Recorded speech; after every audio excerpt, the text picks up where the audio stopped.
Eu sou o Flávio Siqueira e é um privilégio estar junto contigo em mais um Mensagens que Chegam pela Manhã. Muito obrigado você que está ao vivo comigo pela manhã, você que ouve as reprises, você que a partir de agora se disponibiliza, se coloca para crescer, para ouvir, para amadurecer. Eu acho que é isso que nós estamos buscando todos os dias. Hoje nós vamos falar sobre vazios, sobre certezas, sobre verdade. O que uma coisa tem a ver com outra. E esse é um tema complexo, mas ao mesmo tempo sutil, e eu acho que pode trazer muitos insights interessantes pra gente.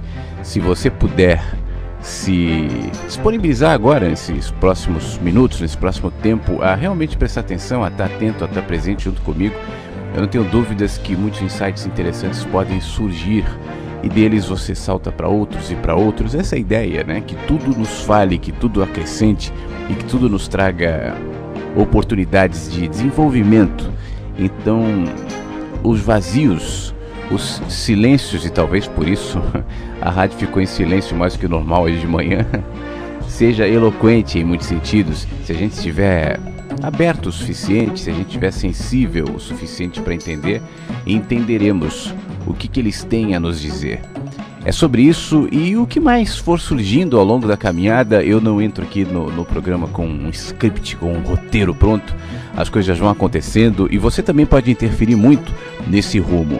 Escreva para facebook.com/webradiovagalume. É lá que eu me mantenho em contato com quem está ouvindo a rádio, especialmente durante o programa. Então, de repente, instabilidades, problemas ou quedas que podem acontecer, eu vou me comunicando por lá. Tá bom? facebook.com/webradiovagalume. E obviamente, claro que as opiniões, os comentários e tudo mais. E no nosso e-mail, que é o contato@webradiovagalume.com. Escreva, fique à vontade, manifeste para que a gente interaja no Mensagens que Chegam pela Manhã, que já começou. Agora é o seguinte, eu imagino que esse programa vai ser um programa um pouco diferente. Até por conta do nosso problema de estabilidade no software. Eu não sei exatamente o que houve, mas e foi muito em cima da hora também para eu tentar resolver o problema. Eu acho que para alguns o programa vai ser legal, para outros vai ser horrível.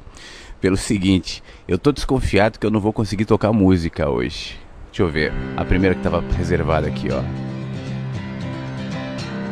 Parece que tá, né? Vamos ouvir, se der eu volto.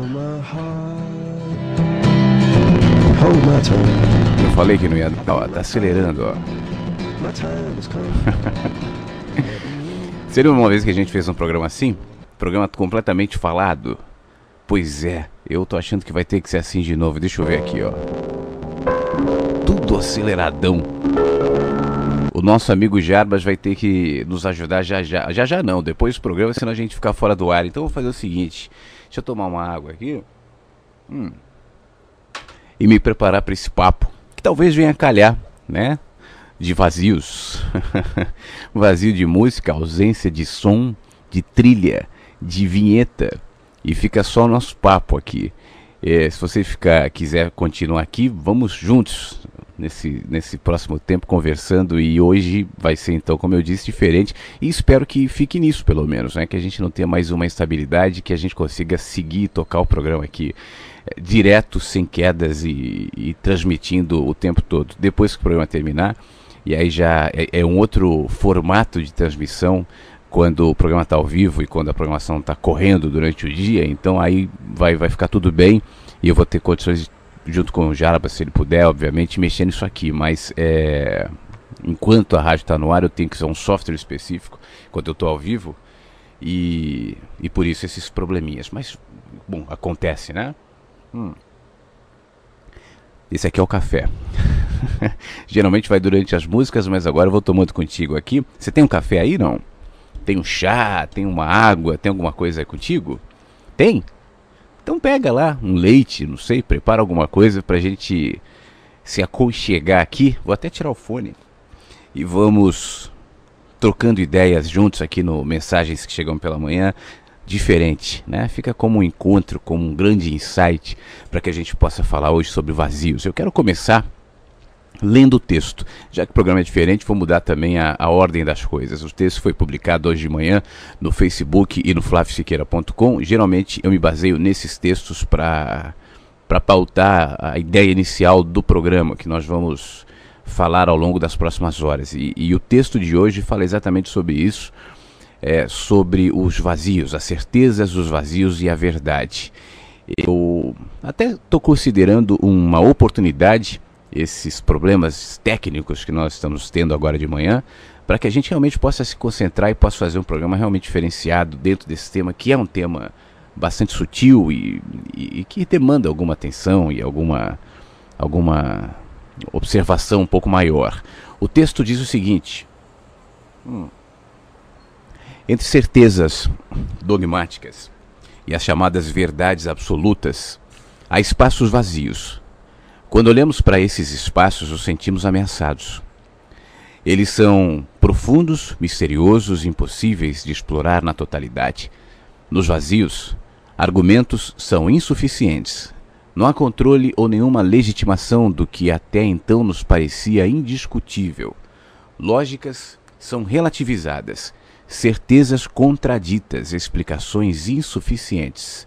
Não há nenhum tipo de estabilidade. São buracos negros que dissolvem códigos, podem gerar contradições extremamente incômodas, mas com incrível potencial de provocar intensas revoluções. O chão das certezas e verdades absolutas parece sólido e estável. Será assim enquanto não nos movimentarmos. É preciso assumir um tipo de fixidez parecido com estátuas de gesso. Caso contrário, diante do mínimo movimento, o risco é que o próximo passo seja no vazio e, na sequência, a queda.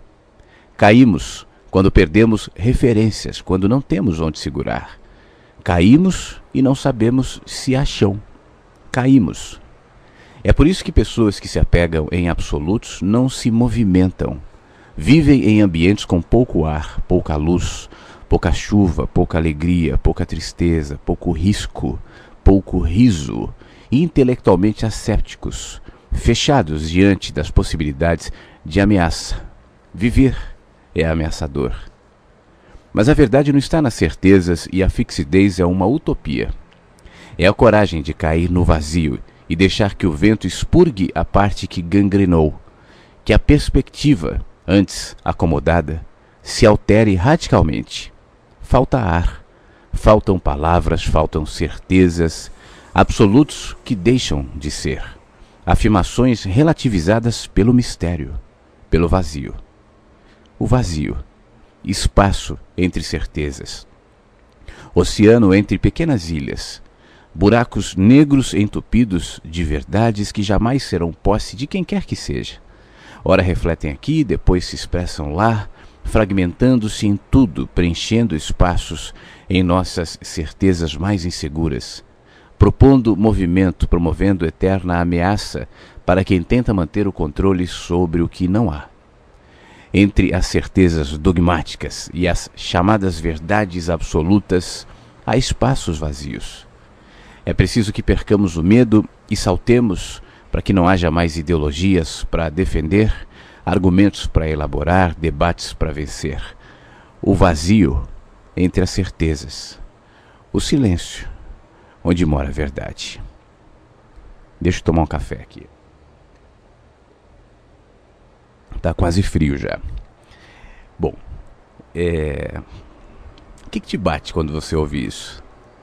Que tipo de sensação te dá quando você ouve um texto, ou um pensamento, ou um apontamento nessa direção de que há verdades nos vazios, apontamentos nos vazios e não nos absolutos?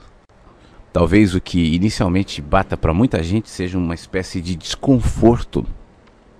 Provavelmente não entre a maioria dos que me ouvem, mas acho que aqui entre a gente deve ter uns que de alguma maneira se sentem desconfortáveis diante disso, e eu encontro muito isso pelo caminho. De várias maneiras. Nós, de alguma forma, vamos, ainda que inconscientemente, elegendo verdades, nos escorando em paredes, nos apoiando em muletas, como se isso de alguma maneira nos desse a sensação de controle. Mas eu queria que você tentasse comigo visualizar a imagem que eu, inicialmente, quando eu comecei a escrever esse texto, me bateu. E enquanto eu escrevia também, eu visualizava mais ou menos o seguinte: Imagina o espaço, né? Completamente misterioso, vazio, né? Profundo, infinito, desconhecido, inexplorado, silencioso. E no espaço algumas espécies de ilhas, como se fossem meteoros, alguns meteoros no espaço. Esses meteoros, mas são meteoros que não se movimentam, meteoros parados, boiando, fixos, de alguma maneira no espaço. São as nossas verdades absolutas, né? O espaço desse meteoro é muito pequeno. Não é um meteoro gigante, tipo esse que a nave americana pousou na semana passada. É um negocinho muito pequeno, que não permite movimento, que não permite deslocamento para lado nenhum. E aqueles que estão sobre esses meteoros tentam se agarrar de alguma maneira àquilo, justamente temendo o salto naquele vazio chamado de espaço.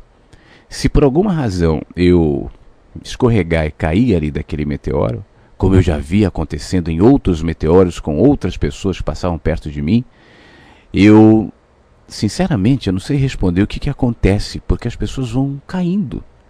E a sensação que eu tenho quando eu vejo esse vazio, esse escuro, que eu chamo de espaço, que eu chamo de mistério, que eu chamo de nada muitas vezes, é que ele suga tudo que se atreve a enfrentá-lo. Inclusive planetas, inclusive estrelas, inclusive meteoros, que se expõem explorando aquilo tudo e que em momentos são sugados, e eu não quero ser.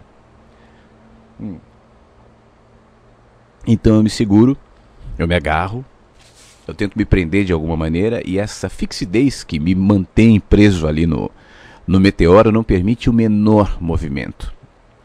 A gente tenta fazer isso na vida, né? A gente se apega a gente pode usar essa metáfora, ao invés de meteoros, talvez a gente pode usar uma boia no oceano. Eu não quero afundar, eu não quero ver o que tem dentro do oceano. Então eu me seguro, não precisa ser numa boia, um pedaço de madeira, o mínimo pedaço de madeira. E aí eu consigo subir naquele pedaço, fico sentado sobre ele, boiando sobre a água, sem me mexer, porque se eu me mexer ele pode balançar, pode afundar, eu posso cair junto, e o misterioso oceano me ameaça e eu não quero correr esse risco. E eu fico ali.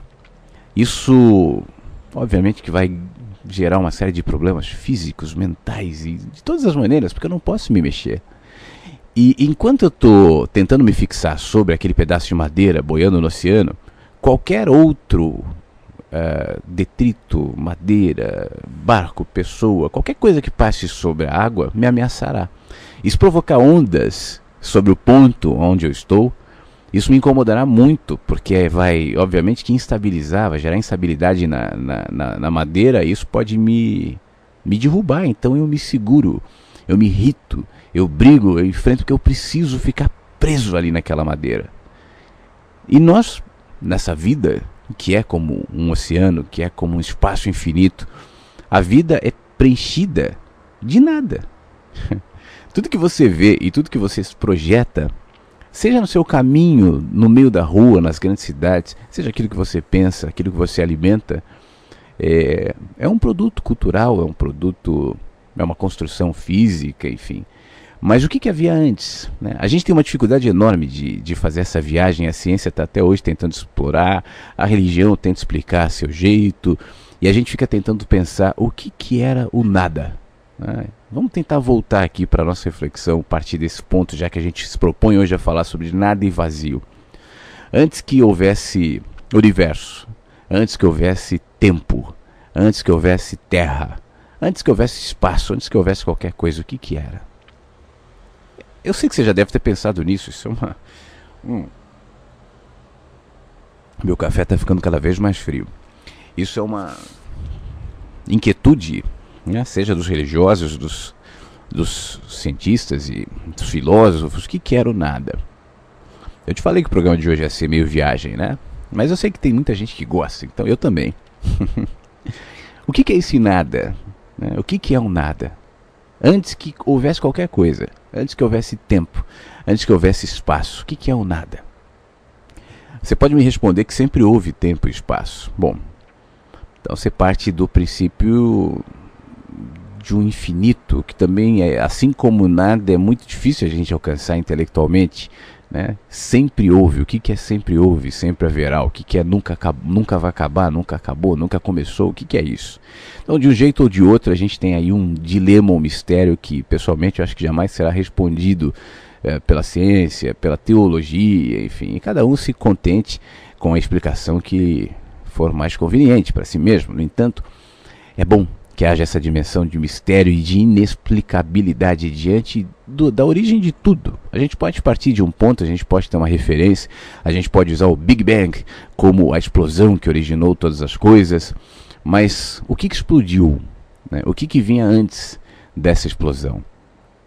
Alguma coisa explodiu? Se não havia nada, o nada explodiu. Bom, o que gerou essa explosão? Se algo gerou, havia algo. E esse algo que gerou é o quê? Veio de onde? Começou quando? Então, obviamente que essa é uma questão sem resposta, mas tudo começou do nada, né? Tudo veio do nada. No princípio era o nada. E do nada tudo começou. E nós, assim como tudo começou do nada, quando chegamos aqui no mundo, quando chegamos aqui na Terra, de alguma maneira a gente também veio do nada e com nada. Nas nossas verdades, nos nossos valores, nas nossas importâncias, nenhuma delas se conectava com o que hoje nós pensamos, porque na realidade tudo que nós pensamos, como eu dizia agora há pouco, é um subproduto, seja da cultura, seja dos medos, seja dos valores, seja de filosofia, seja de reflexões, seja do lado do que for.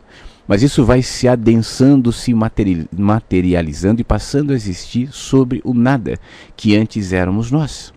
Portanto, tudo que vem depois do nada é relativo. Tudo. Seja o universo inteiro, seja os planetas, as estrelas, os meteoros, os oceanos, as pessoas, tudo que vem depois do nada é relativo, porque tudo está em movimento, nada é fixo, né? Então, no espaço, nada está parado. Os planetas estão se movimentando, as estrelas estão se movimentando, os meteoros também. Existe uma corrente, existe um pensamento bastante forte na ciência de que a Terra tem um movimento, o universo tem um movimento de expansão e depois de retração. Esse foi meu último gole do café frio. Agora já frio. Tem pessoas que discordam disso, isso já está sendo contestado de alguma maneira, mas já ainda é muito compartilhado por muita gente esse movimento de expansão e retração que leva a pensar que nesse momento o universo está se expandindo. Tudo leva a crer que sim, né? E nesse ponto não há muita divergência, mas o que se diverge é diante da possibilidade de que haverá um momento de retração, onde tudo se reduzirá novamente e talvez exploda e acabe, né? Se especula, inclusive, que o Big Bang seja fruto de um desses movimentos, que antes do nosso universo já houve outros universos. Antes do começo de tudo, antes do Big Bang, já houve universo. Talvez um planeta como o nosso, talvez histórias como as nossas, pessoas como nós, que experimentaram esse movimento de expansão e depois de retração. E nessa explosão, né, que findou todo esse anterior universo, gerou um novo, que é isso que nós estamos vivendo agora e que esse ciclo continuará. É impossível responder isso com precisão e com certeza, mas é uma das teorias. O fato, e isso ninguém discorda, é que tudo está em movimento. Seja o universo, né, ainda que não necessariamente haverá o movimento de retração, mas está em expansão, seja nós, seja o nosso corpo, seja a nossa vida, as nossas experiências cronológicas que vão se movimentando com o tempo, e a gente vai experimentando cada fase até chegar na última fase, né? E depois outras fases, enfim. Nada para, tudo está em movimento. Então toda tentativa de se agarrar, de se explicar, de encontrar verdade no que é fixo, no que não muda, quando eu, de alguma maneira, elejo algum absoluto e digo, pronto, é isso. E me fecho para qualquer tipo de arejamento, seja de consciência, seja intelectual, seja filosófico, seja de insights, seja de pensamentos, seja de revisão de valores. seja em relação à abertura para as próprias dúvidas, e é por isso que eu tantas vezes falo aqui no programa, já escrevi muito sobre dúvidas e eu não vejo nenhum mal em tê-las. Tem muita gente que se culpa, né? E esse seria um grande absurdo, seria uma grande limitação não me expor às dúvidas que se comparam aos vazios do texto, ao buraco negro, ao abismo que a gente tem medo de cair, né? A dúvida é um desses vazios. Eu me agarro às certezas e não a questiono, porque se eu questioná-la, cairei, sairei do vazio, cairei, sairei da certeza, do absoluto, cairei no vazio. Então eu elejo esses absolutos que de alguma maneira me legitimam e fazem com que eu tenha a falsa ilusão de que eu tenho controle sobre alguma coisa. Nós que não sabemos direito de onde nós viemos, nós que não temos clareza de para onde nós vamos, nós que tampouco sabemos exatamente quem nós somos, né? A gente precisa se identificar com conceitos fixos para, de alguma maneira, tentar responder a essas demandas que geram ansiedade na alma. A filosofia se movimenta e se movimentou durante a vida inteira, baseado justamente nisso, né? A religião também, nessas perguntas, né? Na tentativa de encontrar respostas. E a gente vai encontrando, e a gente vai apontando, a gente vai se agarrando àquilo que mais nos parece confortável. E ai daquele que tentar se aproximar de nós e tentar, de alguma maneira, relativizar aquela boia, furar a boia. E aí eu me afundarei, cairei no vazio, mergulharei num oceano que eu não sei o que é, o que me espera, o que vai acontecer. Que tipo de certezas são essas que eu estou me referindo? Bom, eu não estou me referindo especificamente a nenhum absoluto, nenhuma certeza específica, e eu tenho certeza que você já pensou em algumas, ou já identificou em algumas. Você tem razão em qualquer uma dessas que você tenha pensado. São certezas mais básicas, como aquela que diz ao mundo quem eu sou. Sou Flávio Fernando Siqueira. Tenho 40 anos, nasci no dia 15 de outubro de 1974, radialista, jornalista, durante muito tempo pilotei avião, helicóptero, e sou, enfim, e aí eu vou me descrevendo, eu vou pegando todos os rótulos, os crachás, tudo e vou colocando para tentar descrever quem eu sou. Mas um dia tudo isso terminará. Um dia eu deixarei de ser o Flávio Fernando Siqueira. Isso será somente um nome numa lápide e uma memória para algumas pessoas, né? Talvez os vídeos, os textos, tal, sejam vistos por uns ou outros, mas o corpo, isso que eu elejo como absoluto e digo sou eu, deixará de ser.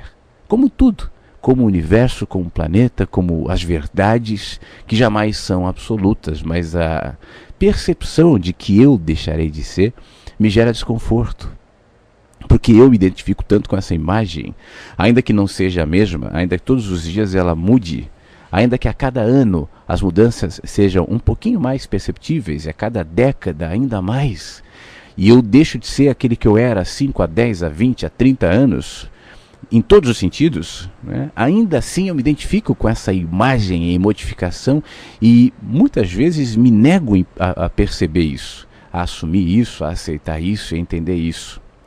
Eu estou falando também um pouco em relação ao medo da morte.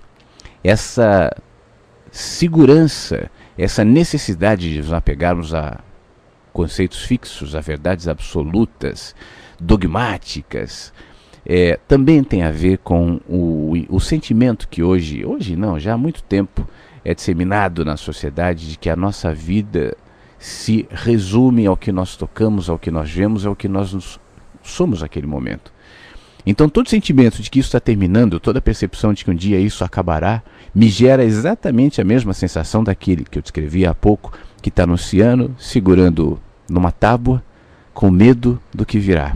Esse que está no oceano, segurando na tábua, com medo de afundar, com medo da água, né, talvez não tenha pensado que um dia, ainda que ele resista ao máximo, as forças terminarão e ele vai cair, né? Não ficará eternamente sobre aquela tábua, ainda que estando lá, alimentará a sensação de que aquilo é eterno e criará sobre a tábua, boiando no oceano, todos os seus conceitos, todas as suas verdades, todas as suas certezas, todas as suas impressões em relação à superfície do oceano que ele vê e à profundidade do oceano que ele não vê, no entanto, teme.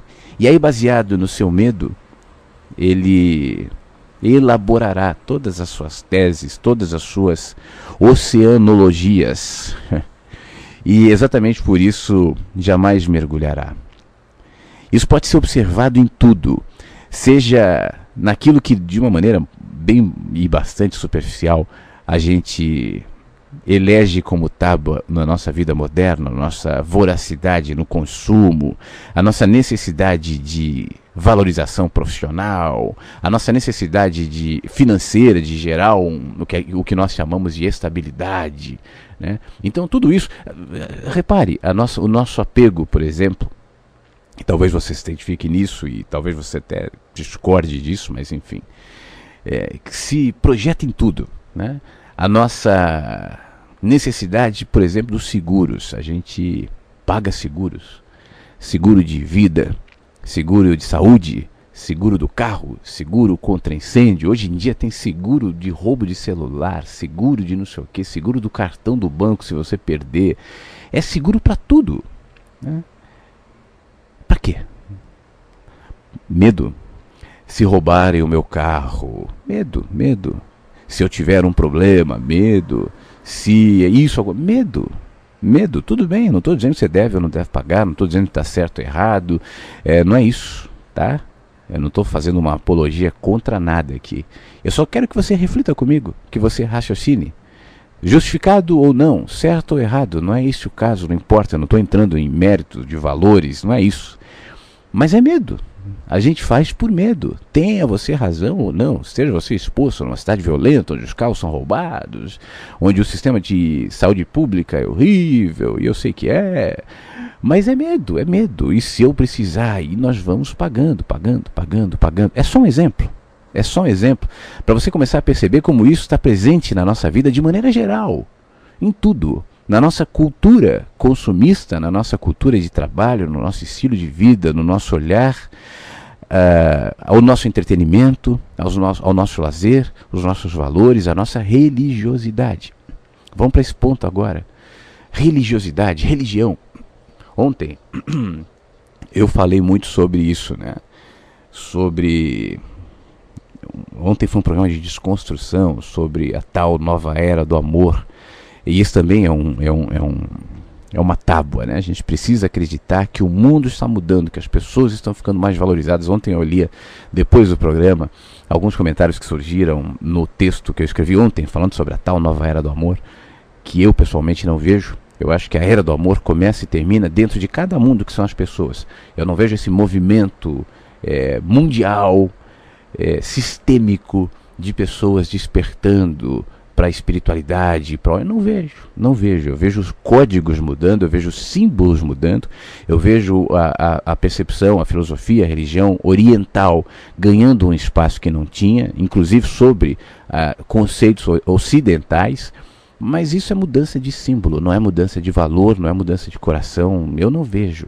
E eu vi algumas pessoas ontem me questionando em relação a isso, dizendo assim, não, realmente, você precisa ver que as pessoas estão mais despertas. Bom, então que bom que as pessoas veem isso, eu não vejo pessoas mais despertas, eu vejo pessoas mais esotéricas, mais místicas, falando namastê, mas isso não quer dizer que estão mais espertas, né? Essencialmente, olhando de perto, os medos são os mesmos, as inquietudes são as mesmas, os enganos são exatamente os mesmos de sempre. O que é estar desperto, né? Isso não se mensura por comportamento, por linguagem, por fala, por roupa, por grupos religiosos, por movimentos de técnicas, não é isso, né, que mostra ou que demonstra despertar.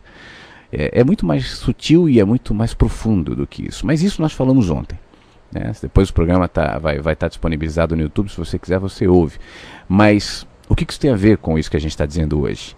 Isso também é uma tábua. Nós precisamos dizer não está, porque não basta estar comigo, né? Se todo o meu trabalho de despertar da humanidade de repente se demonstrar infrutífero, Pelo menos nessa perspectiva, nessa dimensão de que a humanidade despertará e de que eu sou uma gota no oceano, que sou apenas uma gota, mas de gotas em gotas o oceano fica cheio, o beija-flor com a aguinha na boca, que foi apagar o incêndio, e aí alguém disse, beija-flor, você não vai apagar o incêndio inteiro, e o beija-flor respondeu, pelo menos estou fazendo a minha parte. Uau, é bonito, né? Mas se aquele beija-flor olhar para a dimensão de todo aquele incêndio e a sua motivação for apagar inteiro aquele incêndio, ele se desanimará, porque ele não vai conseguir. Agora, se a motivação do beija-flor estiver conectada com o serviço que ele dedica, que ele devota, com a doação que ele tem, para talvez naquele foco de incêndio salvar um animal que estava ali, bom, aí a coisa muda de figura. Mas a gente precisa desses absolutos, a gente precisa dessas certezas para nos legitimarmos. Então, a espiritualidade de maneira geral, a religião de maneira geral, é uma dessas boias, né? É dessas tábuas que a gente tenta segurar com toda a nossa certeza insegura, com todo o nosso medo absoluto, e a gente se segura. Eu não é pouco que isso acontece, não são poucas vezes que isso acontece. Sou frequentemente questionado justamente por isso, dizendo, por que você ataca as religiões? Por que você ataca os mestres? Por que você ataca não sei o quê? Eu não estou atacando ninguém, nem religião, nem mestre, nem ninguém. Obviamente que não cabe a mim, eu não tenho a menor inclinação, menor vontade, menor disposição para atacar o que quer que seja, nem me sinto em condições de fazê-lo. Mas quando eu toco nesses assuntos, eu quero questionar justamente isso que a gente está conversando aqui, né? Por que você precisa dessas tábuas? Por que você precisa desses absolutos? Por que você precisa dessas certezas? Por que o vazio te gera tanto medo? Se amanhã, por exemplo, só a título de raciocínio, tá? De reflexão, é uma hipótese, essa religião que você frequenta, esse grupo que você frequenta, por alguma razão é dissolvido. Por exemplo, vai que você descobre que o teu mestre não é exatamente a pessoa que você imagina que seja. Ou, como acontece frequentemente, eu acho engraçado quando isso acontece, qualquer avanço científico precede um tipo de discurso que diz: essas descobertas revolucionarão a maneira como nós entendemos a espiritualidade, a religião, a imagem que temos de Deus. Por que tudo tão frágil? Né? Por que é tão apoiado em pilares tão ocos, tão frágeis, que qualquer pequeno movimento científico, ou teológico, ou filosófico pode relativizar absolutos e certezas? Você entende o que eu estou falando? Sobre não se movimentar, sobre falta de ar, de arejamento, de vento, sobre medo. Você entende? Isso que eu estou fazendo aqui, por exemplo, e que eu faço todos os dias, inclusive, é de alguma maneira a tentativa de chacoalhá-lo aí sobre a boia que você está, de chacoalhar você, né? Isso gera inquietude. Eu recebo mensagens frequentemente de gente me dizendo, olha, eu gosto do que você fala, mas tantas vezes eu me sinto inquieto, me sinto até mal diante do que você fala, até porque você poucas vezes me oferece um caminho absoluto e me diz, vá por aqui, faça isso ou faça aquilo. A gente está esperando isso das pessoas e eu não me coloco nessa posição, mas eu acho importante que você, aí onde você está, eu não estou dizendo que está certo ou está errado, que é bom ou que é mal, entenda. Mas que você abre espaços para movimento, para arejamento, para questionamento, para dúvida. Tá? E daqui a pouco eu vou partir disso para um outro ponto. Mas para concluir, e esse outro ponto tem a ver com o fato de nós não ficarmos somente na dúvida, somente na inquietude, somente no lado crítico, porque isso também pode fazer mal. Mas voltando para a necessidade de arejamento. Cada um de nós tem as suas muletas, as suas tábuas, cada um de nós. Eu tenho as minhas e você tem as tuas. Quais são? Me responde. Eu sei que quando a gente ouve esse tipo de coisa, a gente começa a pensar em determinados grupos, em determinadas ideias, em determinadas ideologias, em determinadas pessoas, e fica imaginando, né, exatamente como eles são. Mas eu nunca estou falando sobre eles. Eu sempre estou falando sobre nós. A começar de mim. A começar de mim. E depois eu parto para você e estou falando de nós, não sobre eles. Então, a começar de você, né? Que tipo de boia você se segura? Antes eu só quero lembrar quem está nos ouvindo que esse programa está um pouco diferente, só falado porque nós tivemos algum problema aqui no nosso software de transmissão ao vivo da rádio, então eu não estou conseguindo tocar música. É a segunda vez que isso acontece, desde que começou Mensagens, e por isso, para que o programa não fique fora do ar, eu fico falando com todo prazer, tá? Agora, que tipo de boia é a tua? Que tipo de estaca é a sua? Que tipo de muleta é a sua? De verdade. Pode ser um apelo emocional, pode ser o amor que você sente pelos teus filhos, pelo teu pai, pela tua mãe, pela tua mulher, pelo teu marido, namorado, namorada. Isso não deixa de ser uma segurança, isso não deixa de ser uma boia. E se amanhã você perde esse amor? E se amanhã um filho vai embora? Como acontece às vezes? E se você perde? O que será? Minha vida acabará. O que será? Se você deixa de ter, por exemplo, teu filho, teu pai, tua mãe, tua mulher, teu marido.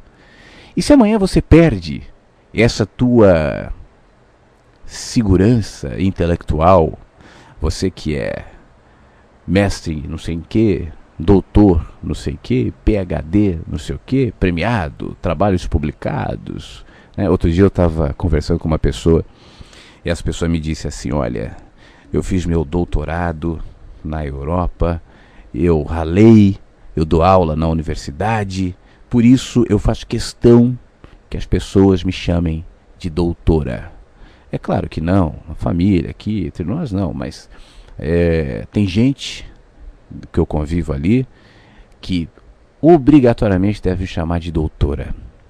Por quê? E o dia que todo conhecimento, tão pouco, qualquer conhecimento de doutorado, qualquer conhecimento intelectual é mínimo diante de tudo que há.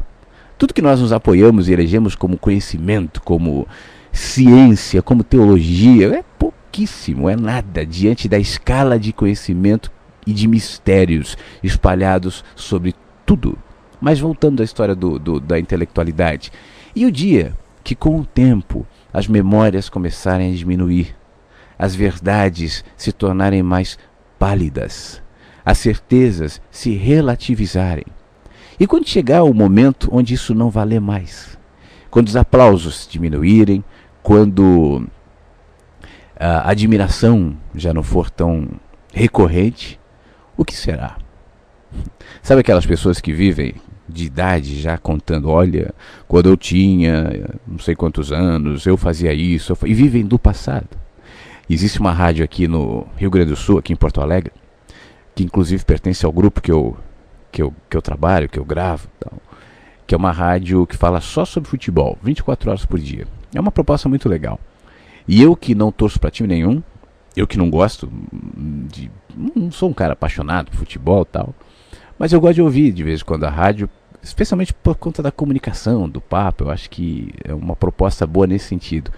E aí tem um programa lá que sempre entrevista ex-jogadores, né? Ontem mesmo entrevistaram um.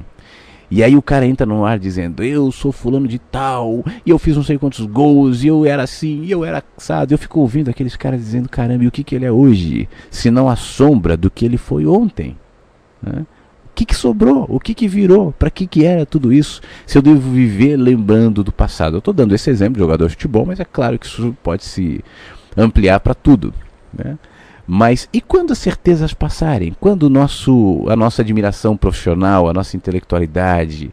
E quando isso terminar? Quando a grana já não valer mais? Ué, vai chegar um dia que não vai valer, você acha que vai? Dizem por aí que, como é que é? Caixão não tem gaveta, não é um negócio assim? Pois é, eu acho que isso faz sentido, né? Eu acho que isso faz sentido. E quando não valer mais? Então vamos viver e aproveitar de tudo que dá hoje. Mas hoje é tão rápido. O tempo que nós temos aqui na Terra é tão fugaz, né? É tão fugaz. E aí você que me ouve, talvez inquieto diante dessa reflexão, diga, tudo bem, então você está dizendo o quê? Vamos esperar o paraíso, os anjos e as harpas tocando, enfim, e o arco-íris no fim, e é isso? Não é isso que eu estou dizendo. Continue comigo que você vai entender Eu só estou querendo primeiro relativizar isso que você chama de absoluto e de certeza para te lembrar que não é. Que não é. Todo... Até eu estou falando de uma forma um pouco mais óbvia aqui, em relação a conhecimento intelectual, financeiro, mas até aquilo que nós chamamos de espiritualidade, de experiência religiosa também. E eu não me refiro somente àqueles seres dogmáticos, religiosos, acusadores com o dedo apontando todo mundo, dizendo se converta.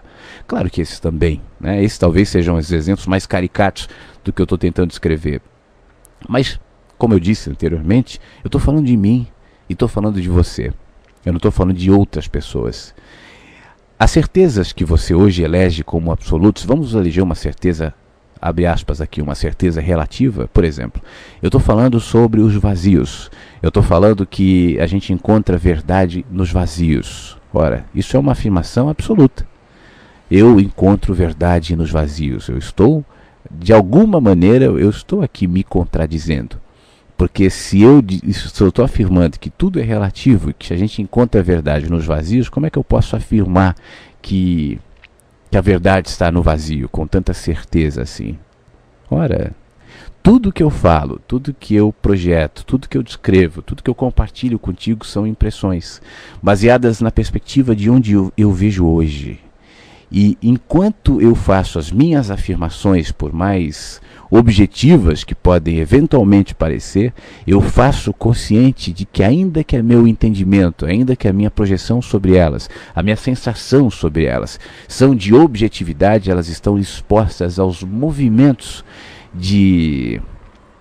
os chacoalhões, aos arejamentos naturais, e amanhã elas podem se relativizar ou se desdobrar em outros insights, em outros ensinamentos. É por isso que eu acredito muito em processos, né?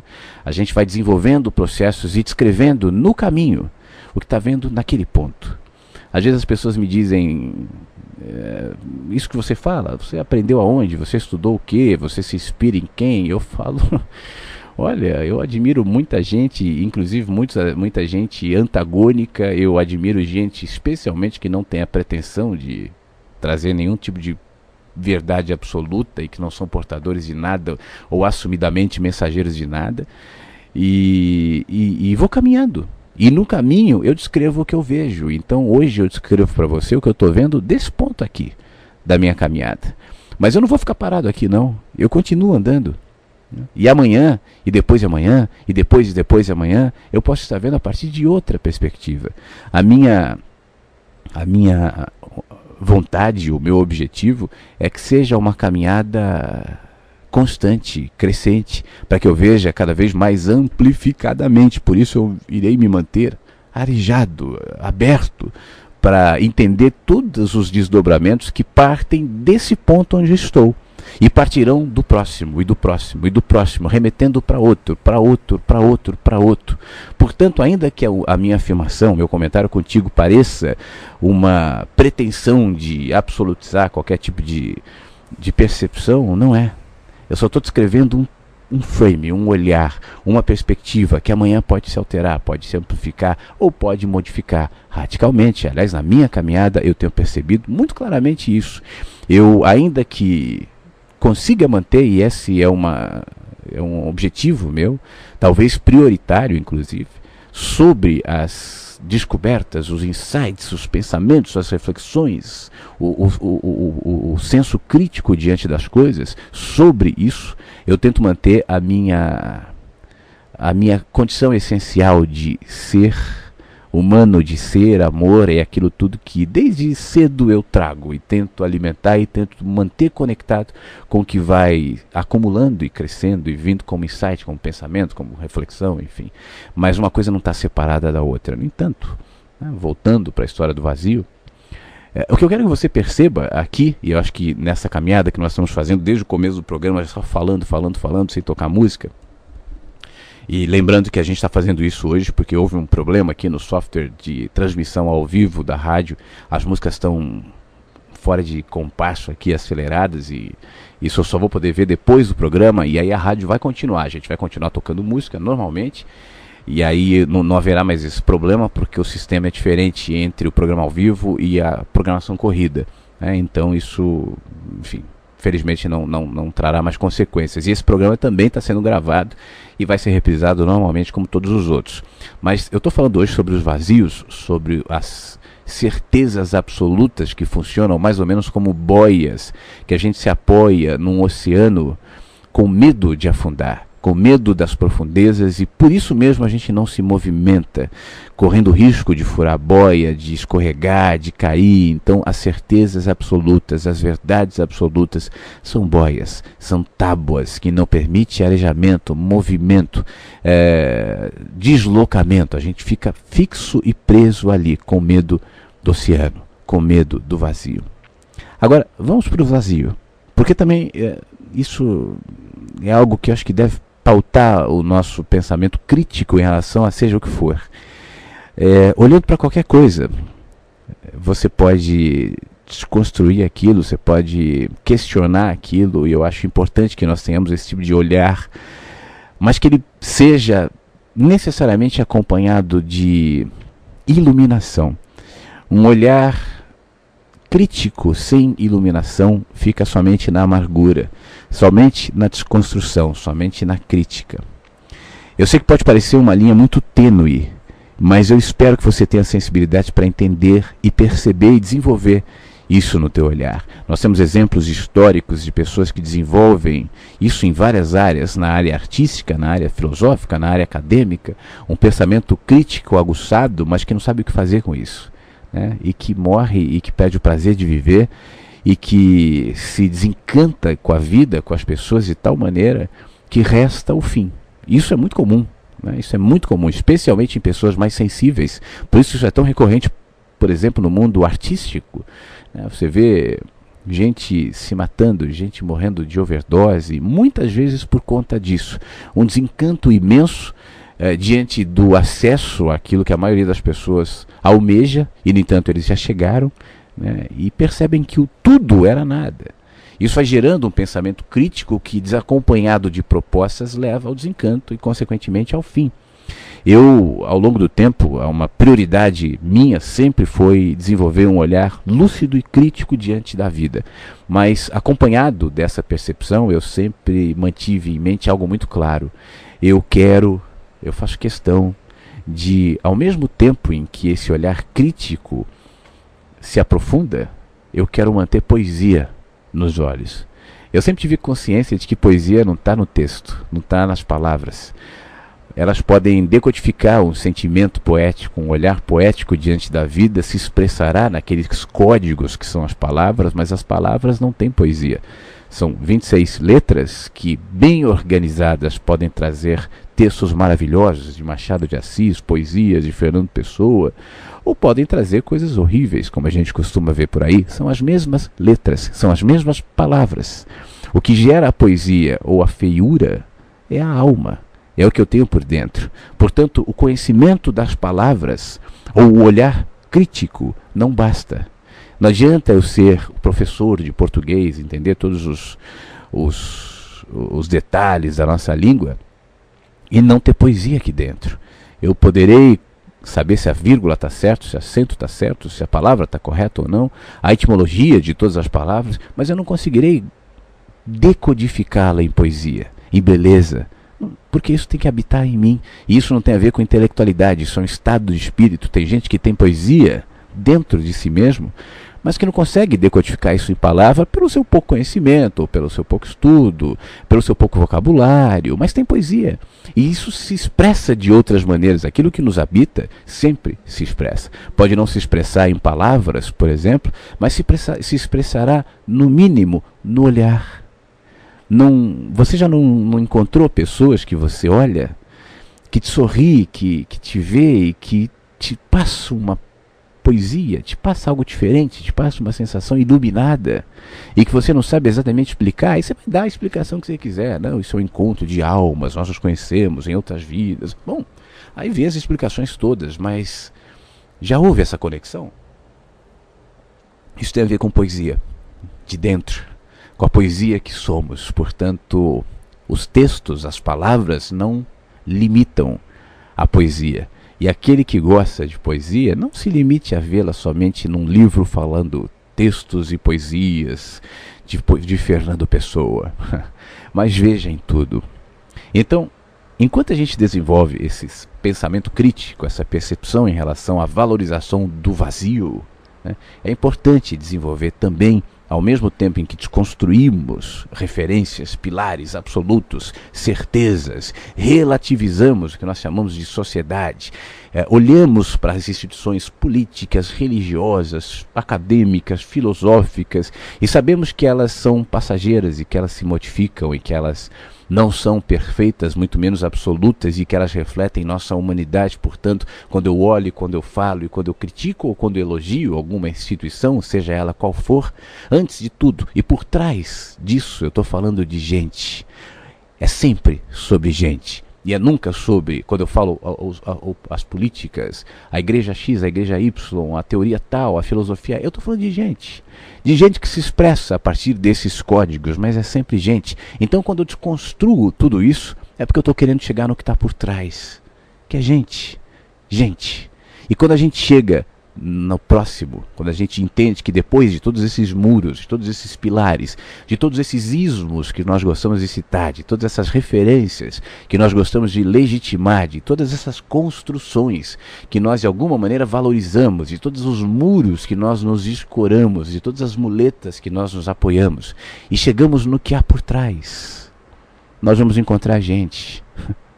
E quando nós percebemos e olharmos de verdade que por trás das certezas, das afirmações, dos absolutos, das brigas, das guerras, das contradições, dos debates, das ideologias, por trás, terminando tudo isso, qualquer uma delas pode ser contradita. Há argumentos para todas para contradizer. As verdades sempre são relativas, ainda que a gente as chame de absolutas. Por trás de tudo isso, quando eu consigo entender que a gente, em primeiro lugar, eu vou perder toda a necessidade de me afirmar a partir de qualquer uma delas, porque elas já não têm mais valor. O que passa a ter valor, nesse momento, é o que há por trás, e aí são as pessoas. E quando eu me aquieto, exatamente pelo fato de não me sentir mais ameaçado, e olhar para as pessoas e percebê-las e ver que realmente a gente, um fenômeno lindo acontece. E é isso que eu quero te propor agora, passando o período das críticas e desconstruções. Esse fenômeno é que quando eu te vejo, não quando eu vejo o teu corpo, não quando eu olho o teu cabelo, não quando eu vejo a tua roupa, mas quando eu vejo você. O teu corpo é uma coisa, você é outra. Quando eu olho por trás, inclusive, dos corpos, aliás, eu vou incluir os corpos nessas desconstruções que eu estava fazendo, das instituições, das verdades, das teorias. Corpos também são relativos, também são passageiros, também são pedaços e fragmentos de absolutos. Os corpos vão passando, né? Os corpos deixam de ser, os corpos são frágeis, os corpos são finitos, os corpos terminam. Então, quando eu passo por isso também, eu chego à coisa. Dentro de cada um de nós há uma coisa. E eu gosto de usar essa expressão de coisa porque ela se desloca dessa nossa tendência em absolutizar e dizer é o espírito, é a alma, é o, sei lá, a gente fica dando nomes, né? Essa definição de coisa vem de um diálogo no Ensaio sobre a Cegueira do Saramago, onde uma personagem diz mais ou menos assim: dentro de nós há uma coisa que não sabemos o nome, e essa coisa somos nós. Eu gosto da simplicidade desse olhar, eu gosto da despretensiosidade desse olhar. Somos a coisa, né? E nisso nós concordamos. Um pode discordar do outro quando um diz que é espírito e o outro diz que é uma alma, que é um não sei o que. Bom, quando a gente vai dando nomes e tentando definir, a gente corre o risco de errar. Mas é uma coisa dentro da gente. Um dia essa coisa vai embora. Um dia essa coisa apaga. Um dia essa coisa desliga. Um dia essa coisa se modifica. E o que era absoluto deixa de ser. O que era eu deixa de ser.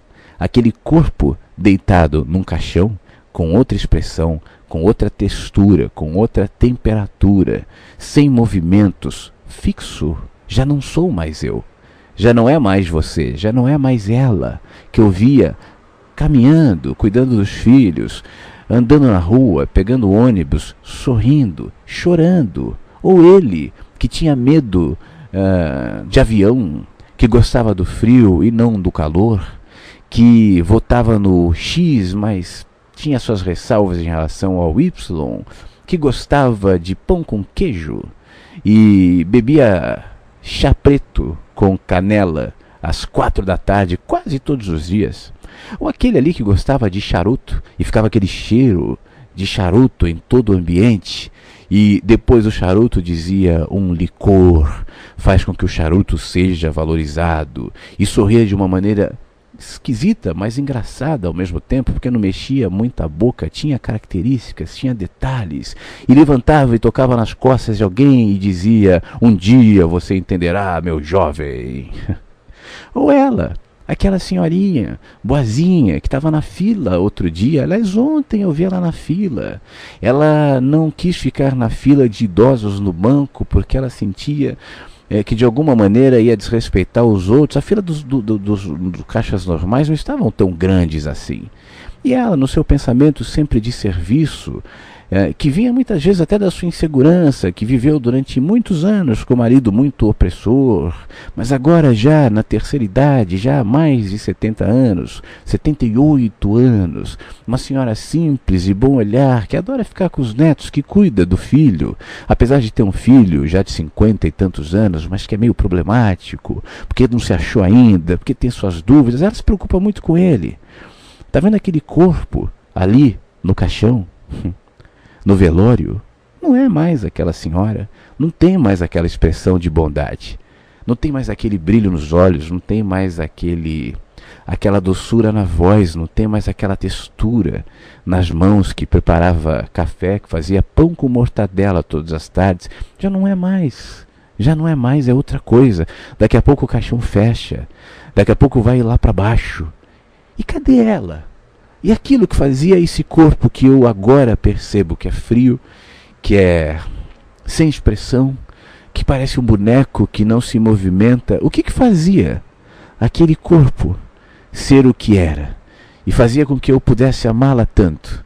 O que eu amava se não era esse corpo? Porque o corpo já não é mais.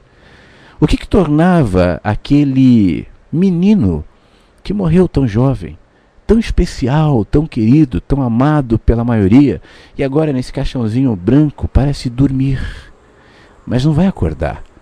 O que era aquilo que eu chamava de Pedrinho? Mas cadê o Pedrinho? Não é mais. O que estava ali? O que era aquilo que se conectava comigo e que me fazia sentir amor, sentir saudade, sentir solidariedade, me sentir vinculado, me sentir próximo? O que eu me sentia próximo? A quê? Se o corpo agora já não mais estará, se o corpo se calou para sempre, se vai ser cremado, se vai ser enterrado, se eu jamais verei, a não ser por fotos na minha memória, mas quando eu acesso pela via da minha memória aquelas lembranças da senhorinha, do menino, do homem que já não são mais, eles reviverão em mim. E eu não precisarei mais do toque, do cheiro, da textura, da voz, da presença, para de alguma maneira enxergá-los, de alguma maneira experimentá-los de outra forma, mas ainda vivos, ainda presentes dentro de mim. Como? Se o corpo já não está. Como que de alguma maneira aquilo que abrigava aquele corpo se transferiu para a minha memória, se transferiu para as minhas emoções, e quando eu me conecto, ainda que já faz 20 anos, 30 anos, 40 anos que eu tenha perdido ela ou ele, mas ainda assim eu revivo aqueles momentos, eu sinto aquele cheiro, eu vejo aquela imagem, eu revivo aquilo dentro de mim, aquilo está em mim. Aquele que foi um momento no tempo e no espaço, um fragmento de história, se eternizou em mim. Em mim. Mas daqui a pouco sou eu que estarei lá como ela ou como ele, sendo velado por outros. E tudo isso que é em mim, que sou eu, que cultivo, que chamo de eu, se libertará disso aqui e virará outra coisa. Eu ouço aqui e ali as explicações. Algumas me parecem confortáveis, outras nem tanto. Algumas me parecem até lógicas, outras nem tanto. E eu vejo pessoas tão certas diante das suas explicações, dos seus absolutos, das suas certezas, dizendo que é isso ou aquilo. Mas é engraçado, quando eu vejo alguma dessas pessoas tão certas diante das suas afirmações perderem quem ama, ainda que estejam certas, eu vejo tanto sofrimento, eu vejo tanta dúvida. E eu, mesmo que seja num rápido espaço de tempo, tenho a sensação de que as certezas que elas afirmam não são tão certas assim. Caso fossem, se pacificariam em plenitude. Pelo contrário, fariam até festa, mas me parece que não.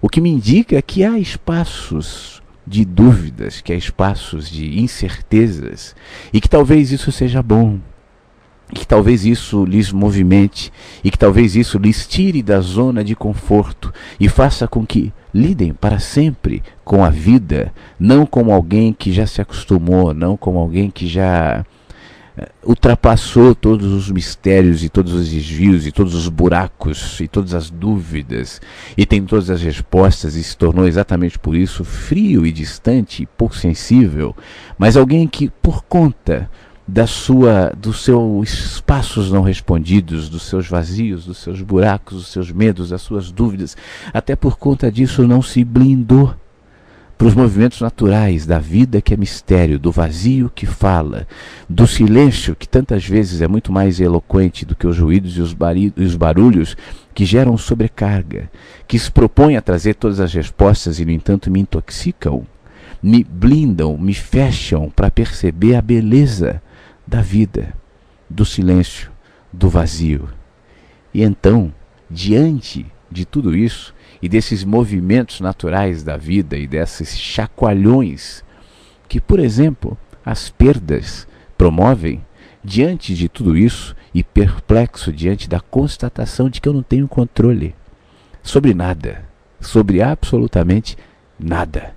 Hoje eu que falo, hoje eu que me movimento, hoje eu que me manifesto, hoje eu que penso, hoje eu que sou apontado, ou que sou admirado, ou que sou valorizado, hoje eu que me sinto cada vez melhor. Bom, hoje eu, daqui a pouco, posso deixar de ser. E tudo que eu chamo de eu se dissolverá e se limitará àquela imagem fria, distorcida, sem expressão, sem movimento, sem temperatura, sem textura, que estará exposta aos olhares chorosos, aos lamentos, aos suspiros de saudade e aos adeus que cessarão quando o caixão se fechar. Hoje, eu serei o quê? Eu não quero, com essa reflexão, te gerar a necessidade de responder. Não quero. E nem eu quero te dar ou encontrar, porque eu também não tenho as respostas para isso, definitivas e absolutas. Eu, como você, tenho as minhas percepções, tenho os meus insights, tenho os meus entendimentos, as minhas desconfianças, mas não passam disso. Porque, de alguma maneira, eu, que não sou esse corpo que fala, e que não me limito às palavras que saem da minha boca, elas só decodificam aquilo que se movimenta em mim em total descontrole, no sentido de que eu não controlo, de que eu não cerceio, de que eu não limito, de que eu não me imponho, mas que eu deixo que saia e que se expresse em voz, em palavras, em textos. É o que eu sei fazer, né? É o que eu sei fazer. Mas na consciência de que isso não as limita. E, sobretudo, permito e faço questão de que todos os dias isso que agora, nesse momento aqui, ó, que a gente está falando aqui, está saindo em forma de palavras, né? Mas que se expresse de maneira muito mais eloquente na minha vida e com aquilo que eu sou. No meu olhar, na minha compreensão, no meu entendimento, no meu trato, na minha percepção em relação ao que eu sou e a quem eu sou, para você, para o mundo, para as pessoas, para a vida, para os que me enxergam, para os que precisam de mim, para os que esperam de mim, para os que não esperam, para os que cruzam comigo e me enxergam como mais um anônimo, e para onde eu sou chamado e para onde eu sou recusado, para onde eu sou valorizado e para onde eu não sou. E eu tento, de alguma maneira, enxergar tudo isso e me posicionar como coisa que habita um corpo, que usa palavras, que se utiliza funcionalmente dos mecanismos de articulação mental, da mente, do intelecto, que pensa nas palavras, que se utiliza do vocabulário, mas que sabe que isso não encerra. Portanto, meu intenso desejo, com toda a sinceridade aqui nesse nosso papo de hoje, a minha vontade mesmo, e eu não sei se eu sou capaz disso, mas é que nós possamos hoje nos conectar a partir dessas palavras, a partir da programação da rádio agora, por exemplo, mas que nós possamos transcender a isso. E que isso que hoje e agora chega em você por forma de palavras não chegue de maneira avassaladora e definitiva, mas mantenha espaço para arejamento que talvez pela via da inquietude, do desconforto, da insegurança ou até das dúvidas promoverá brechas, como é que chama quando a gente vai abrindo a selva? Eu me esqueci a expressão, mas clareiras, né? Clareiras que vai dando espaços para que a luz entre. A luz, aliás, se compara ao vazio, né? Quando você se fecha numa cabine escura para se sentir seguro, para não se expor aos movimentos de fora, e acha que ali está tudo bem, e um furo relativiza aquela blindagem, uma luz de sol penetra aquela escuridão. Uma simples luz, um pequeno furo, pode gerar, a partir daquela referência, uma série de outras percepções, e outro furo, e outro furo, e a luz começa a penetrar aquilo, e a luz toma conta daquilo, e você se expõe à liberdade da luz, ou do vazio, ou da falta de absolutos, ou da falta de certezas. Você está entendendo o que eu estou falando, não? Está acompanhando? Está comigo? Esse programa está diferente, a gente está só falando, né? Não está tocando música, não tem vinheta, não tem trilha. Houve um problema aqui no software de transmissão ao vivo da rádio. Depois que o programa terminar, a rádio vai continuar normalmente, as músicas e tal, mas é que nesse momento, durante a programação ao vivo, de manhã, nós estamos ao vivo, para quem ouve de manhã, a gente precisa do software, e aí, como a gente teve esse problema, eu optei em fazer o programa falado ao invés de não colocá-lo no ar. Então o programa está sendo gravado, inclusive, à noite, de madrugada, e às 3 da tarde de amanhã, a reprise acontecerá normalmente. Tá bom? A gente está falando hoje sobre vazios. A proposta do programa hoje é baseada no texto publicado no flavosiqueira.com e no Facebook, que tem como tema certezas, os vazios, a verdade. Eu estou viajando aqui, né? Estou falando com você, enfim. E acabei desconsiderando as mensagens. Eu nem olhei Facebook, nem olhei nada aqui. Então deixa eu abrir aqui para a gente partir agora. Já que já falta muito não para a gente terminar o programa. Então eu vou até abrir o e-mail, que eu te confesso que eu nem abri, justamente para que a gente possa também interagindo em relação a isso. Se você tiver algum comentário, uma reflexão, um pensamento, uma dúvida, fique à vontade, tá bom? Então deixa eu abrir aqui a página do Facebook também, para saber o que o povo está dizendo e de onde nós vamos partir a partir de agora, baseado no que você está falando. Bom, temos aqui algumas opiniões. Espera que eu cliquei errado aqui. A Ivone Paulo Pires diz o seguinte: é difícil desconfiarmos das certezas, descrer do que aparenta ou dos que aparentam saber tudo, rever dogmas que parecem definitivos e aceitar novos conhecimentos. Mas enfrentar o que nos ameaça é um ponto de partida para que possamos avançar. Eu acho que a nossa tarefa é sempre reexaminar o que aprendemos, rever tudo à luz da nossa experiência e não ter medo de questionar, repensar e, se for necessário, mudar. E ela coloca uma frase aqui do Manuel de Barros dizendo o seguinte: a mãe reparou que o menino gostava mais do vazio do que do cheio. Falava que vazios são maiores e até infinitos, que é do Fragmentos de O Menino que Carregava Água na Peneira, Manuel de Barros. Lindo isso, Ivone. Muito obrigado. E você tem razão. Você comenta aqui, é difícil a gente descrer das certezas, desconfiarmos, né, das certezas, descrer dos que aparentam saber tudo, rever dogmas que parecem definitivos, aceitar novos conhecimentos. É difícil mesmo, Ivone. É difícil porque isso, num primeiro momento, nos remete a um desconforto enorme, porque de repente você é obrigado a questionar todos os seus valores, tudo que você até então elegia como absoluto. Eu dei ontem um exemplo aqui de um querido amigo de infância já. A gente se conhece desde 4, 5 anos de idade. E ele me questiona muito. Nós somos muito amigos, enfim.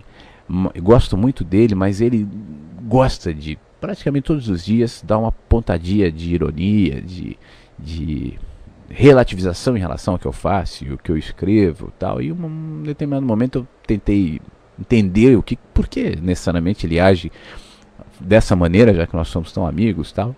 E aí eu fui perceber que isso tinha muito a ver com o fato de que ele é de origem católica bastante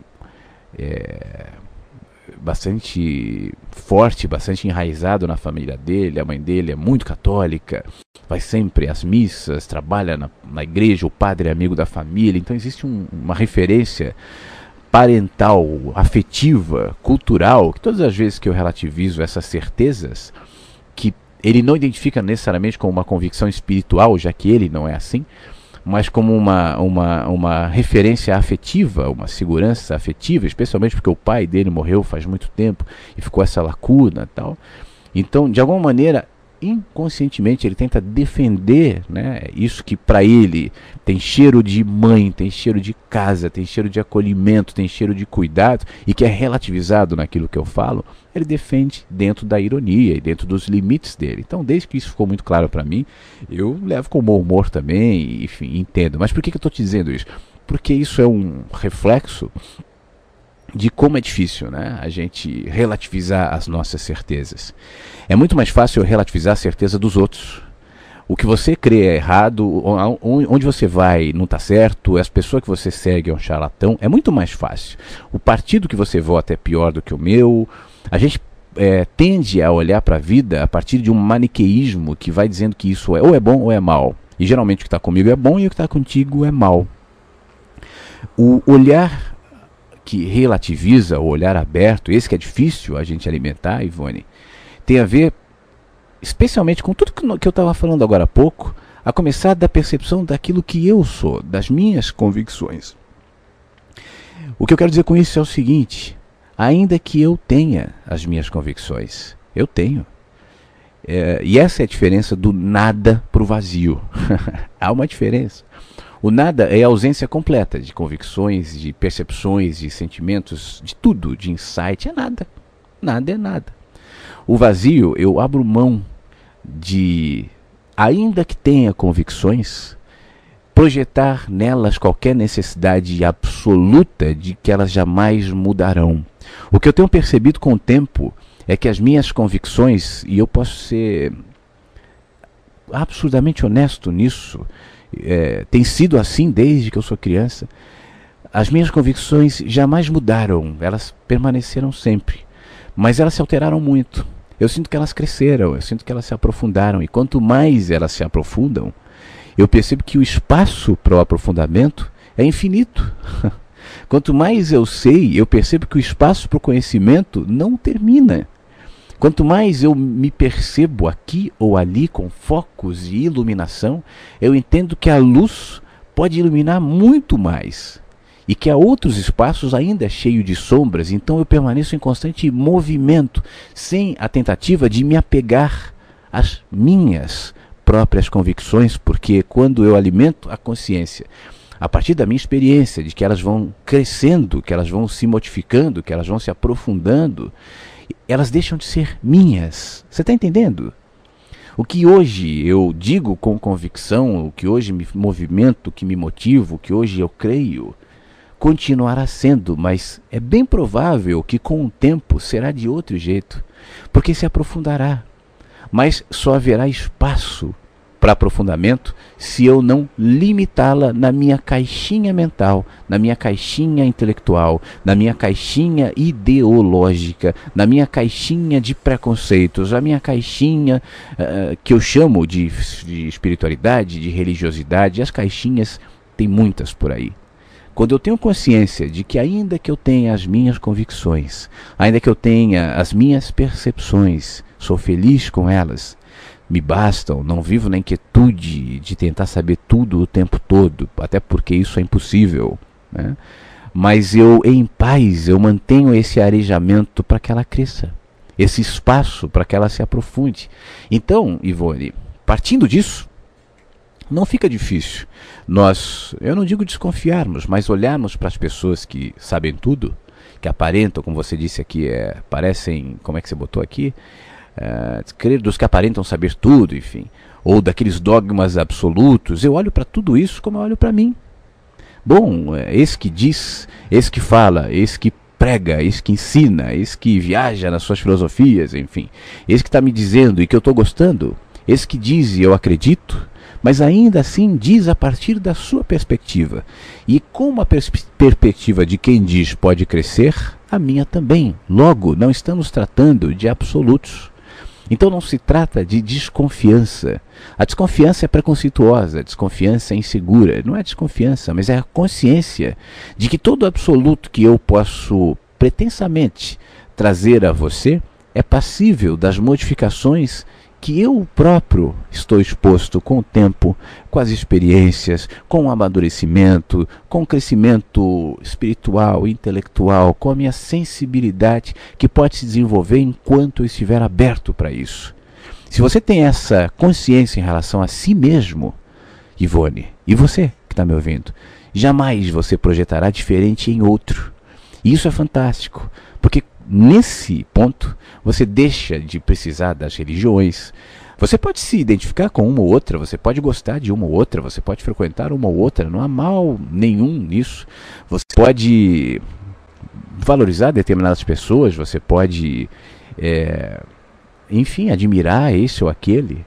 Mas a partir desse olhar que você tem em relação a si mesmo, relativo, em constante desenvolvimento, em constante amadurecimento, a partir desse olhar, você desenvolverá, em relação ao que quer que seja e a quem quer que seja, a mesma percepção. A religião tal não é absoluta. A Igreja Católica é representante de Deus. Não é. Quem é o Papa? Quem? Fulano de tal. Você deixa de olhar aquele fulano, o mestre tal. Aí chega aquele cara iluminado, com uma tinta vermelha aqui na testa, um turbante, uma roupinha branca, tal. Ora, relativo. Quem entre nós é o completo iluminado e o dono da verdade? Não há. Então, quando eu deixo esses espaços de vazio me pacificarem, eu me pacificarei em relação a todos. Então, Ivone, concluindo aqui a sua pergunta, não será difícil, né? Serei igual o menino que carregava água na peneira de Manuel de Barros. A mãe reparou que o menino gostava mais do vazio do que do cheio. Falava que vazios são maiores e até infinitos. Tá bom? Obrigado, viu? A Sandra Santos também faz um comentário aqui e diz o seguinte: bom dia para todo mundo. Nesse momento, no hoje, eu tento viver e não complicar. Quando as perguntas e incertezas de qualquer natureza me pegam em flagrante, eu simplesmente me aquieto. Então já não há mais espaços vazios ou escuro na mente. Eu vivo porque a vida é só o que eu tenho no momento. E sei que se eu olhar com aceitação, com tudo que ela me traz, vamos caminhar juntas e mãos dadas. Então ela, a vida, para mim, deixa de ter mistérios. Que bom, Sandra. E olha, eu entendo o que você quis dizer, eu concordo com o que você quis dizer. Eu acho até que, de repente, a última frase tua, você tentou expressar uma outra maneira. Eu vou tentar recolocá-la aqui. Se eu estiver sendo pretensioso ou errado, por favor, me corrija. Não é que a vida deixa de ter mistérios. Isso nunca acontecerá. Mas os mistérios deixam de me aquietar, de inquietar, ou melhor. Não é isso? Os mistérios são necessários. Eu preciso para não me absolutizar, para não me tornar pretensioso, para não me tornar dono da verdade, para não pensar que sei tudo e, consequentemente, que sou maior que você. O que nos separa é essa pretensão de pensar que sabe tudo, de que não há mistérios. E eu sei que não é o teu caso, né, Sandra? Aliás, Sandra, deixa eu fazer um parênteses aqui. Muito obrigado. Eu vejo os seus comentários em todos os meus textos, em todos os meus posts. Eu sou muito grato pela sua intensa participação aqui. Se não me engano, você se inscreveu para o Encontro de São Paulo no dia 13 de dezembro agora, não é isso? Desculpa se eu estiver enganado, mas eu acho que você se inscreveu. Vai ser muito bom te encontrar lá. Muito obrigado, viu? Dificilmente eu comento os posts no texto, né? Eu comento mais aqui na rádio, mas não no Facebook, até para não alimentar algumas discussões, algumas pessoas que entram para contestar e tudo mais. Eu acho que se eu ficar entrando em uns e não entrar em outros, eu posso gerar um desconforto que não é necessário, mas eu sempre leio. Então, muito obrigado, Sandra. Mas voltando para a história do mistério. Por que a gente não sabe de tudo, né? Você sabe que eu às vezes vejo algumas explicações em relação a mistérios, em relação à morte, em relação às tragédias, em relação à perplexidade que nós encontramos na vida, né? E as pessoas, no afã de tentar explicar, dizem o que vier em mente, ou dizem o que lhe parecer mais conveniente, ou mais parecer mais lógico naquele momento. Por exemplo, eu vejo inúmeras explicações de pessoas dizendo: olha, isso aqui é real, porque senão não se explicaria as crianças que nascem acéfalas, os bebês que morrem, as injustiças na vida, porque um nasce rico e saudável e o outro nasce pobre e doente. Isso seria injusto, e eu não acredito que Deus seria injusto. Então, resta essa explicação aqui, ó. É por isso. E quando eu ouço, eu penso: bobinhos. Qualquer explicação absoluta é completamente passível de contra-argumentos e de contradições, essas mais recorrentes inclusive. A questão é que eu admito nisso que eu não sei conviver com o mistério, que eu não sei conviver com o vazio. Aliás, que eu me baseio na minha lógica de justiça. Eu, pequeno vermezinho com pernas e braços, digo: é justo ou é injusto. Eu só vejo um frame do tempo.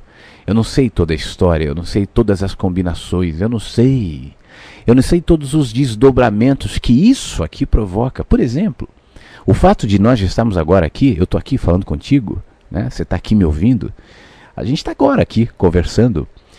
Isso vai desdobrar de várias maneiras. Eu não estou me referindo única e exclusivamente às reflexões que isso pode gerar e desdobrar em outros pensamentos conscientes e outras atitudes e insights inconscientes. Isso pode, dependendo da sua atenção e de onde você colocar esse nosso papo aí na sua interioridade, se desdobrar de várias maneiras. Obviamente que isso pode cair no completo esquecimento, onde nós geralmente colocamos tudo, né? Nós somos programados para não alimentar, para não valorizar, para não manter com a gente aquilo que não contribui com esse sistema. Isso que eu estou dizendo não contribui. Então muitas vezes, ainda que a gente goste, a gente joga isso num canto da memória e fica lá.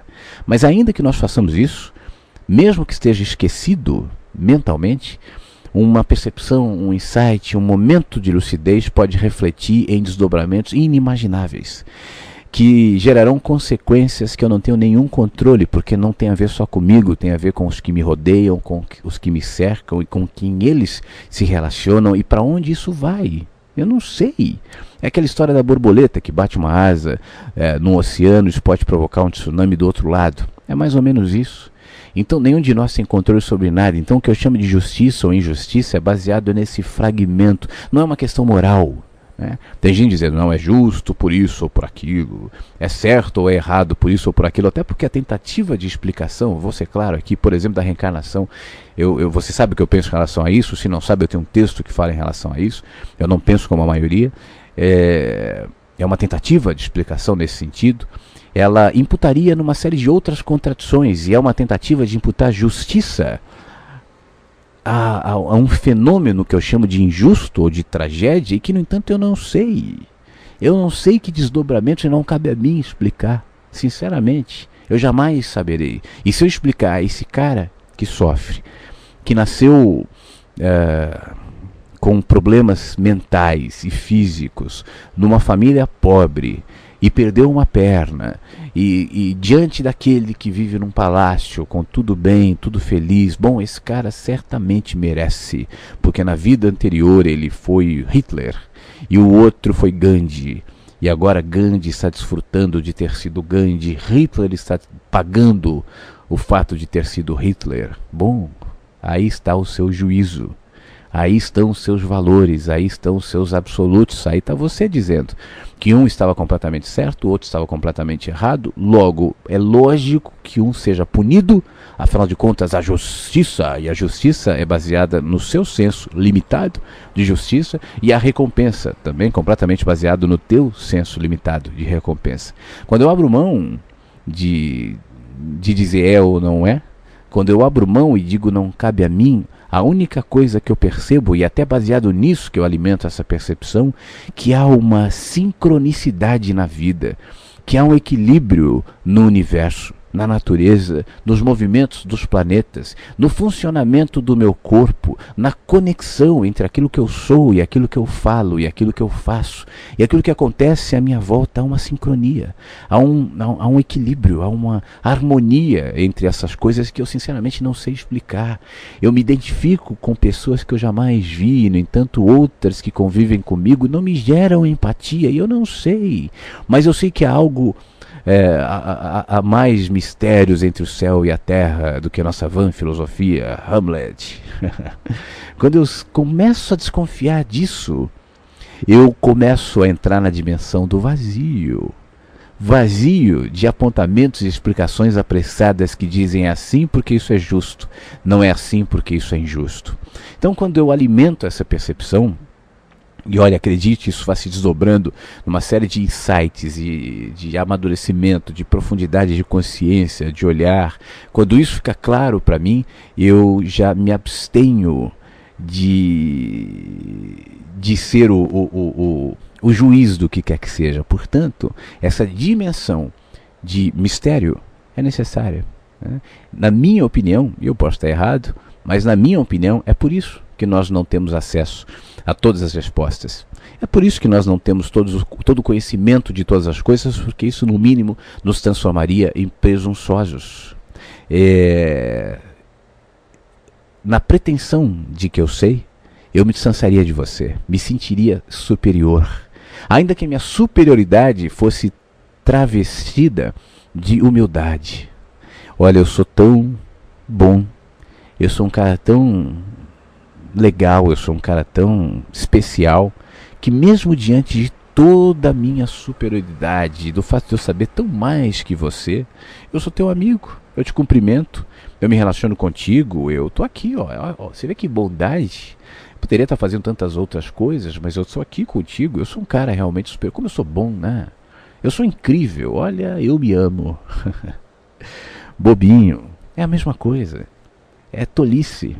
Nenhum de nós é superior a ninguém, ninguém é maior do que ninguém, e o mergulho no mistério nos revela isso todos os dias, não só em relação a essas questões inquietantes e conflitantes que a gente encontra no dia a dia, mas mesmo diante da finitude que iguala a todos. Eu tenho um texto, está no blog, está no livro, no Mensagens que Chegam pela Manhã, que fala, eu acho que o nome do texto é O que Houve na Noite Passada, e que nos iguala, e que diz que enquanto dormimos, e todos os dias nós somos lembrados disso, o homem mais poderoso do mundo, o homem mais rico do mundo, o homem mais admirado do mundo se torna exatamente igual o mendigo, o corpo estendido na cama, exposto ao nada, exposto aos sonhos, aos pesadelos que não têm controle, ao funcionamento do corpo, exposto a tudo que acontece à sua volta enquanto desacordado.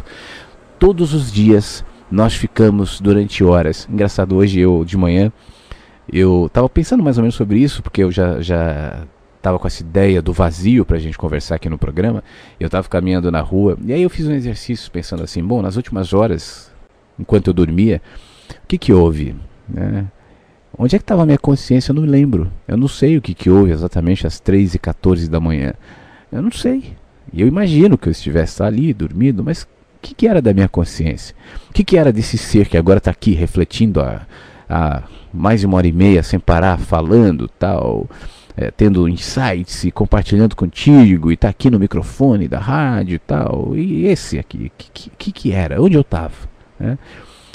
E, por favor, não me venha com respostas. Você estava no planeta Orion, onde todos os espíritos vão, porque o ser canalizado me contou. Não venha com isso. Né? Vamos passar um pouco disso. Né? A nossa consciência. Então, todos os dias nós nos lembramos disso. Todos os dias nós somos expostos a essa realidade de que depois que você levanta, aí você vai passar o perfume, aí você pega o teu carro e outro pega o ônibus. Aí você põe a tua roupa cara e outro põe a roupa velha. Né? E aí você passa no seu carro importado e o outro apertado no ônibus. E aí durante o dia você será chamado de doutor e o outro vai ser chamado de qualquer coisa e mal será visto. Né, para nos enganarmos, para pensar que somos diferentes. Eu quero, a partir disso, até voltar, porque a gente está se encaminhando quase ao fim do programa, para aquela. Só para concluindo, a Sandra diz: é isso mesmo, em relação ao mistério. Ela vai estar ao encontro aqui. Que bom, Sandra, que bom te encontrar lá. Vai ser muito bom. Dia 13 de dezembro, hein, tem encontro em São Paulo. Se você quiser ir, vai ser o último encontro do ano. No www.lojadoflaviossiqueira.com tem informações e como se inscrever. Mas voltando a essa coisa da